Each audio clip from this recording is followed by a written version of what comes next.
শোন না, বলছি দেখ, আমি তো সবসময় আমার বন্ধুদের সাথে বাইরেই পার্টি করি, বল একটা দিন, জাস্ট একটা দিন আমি একটু বাড়িতে অ্যারেঞ্জ করেছি, এটা স্পয়েল করে দিস না। আচ্ছা, আমি আমি আমি প্রমিস করছি, আমরা খুব তাড়াতাড়ি পার্টিটা গুছিয়ে নেবো। ইনফ্যাক্ট যা যা নোংরা হয়েছে সব পরিষ্কার করে নেবো। কি করে নেবো তো? হ্যাঁ, আমরা সব পরিষ্কার করে দেবো। ওকে ফাইন, কিন্তু শুধুমাত্র 2 ঘন্টা, তার বেশি না। অ্যাবসলিউটলি।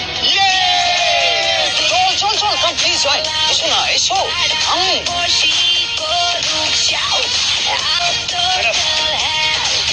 আমার আর আমার বন্ধুদের জন্য করে রেখেছি। ওই ম্যাডামকে গিয়ে দেবে, মনে থাকবে।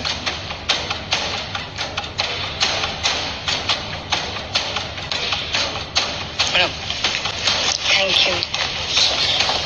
আমি আসছি একটু।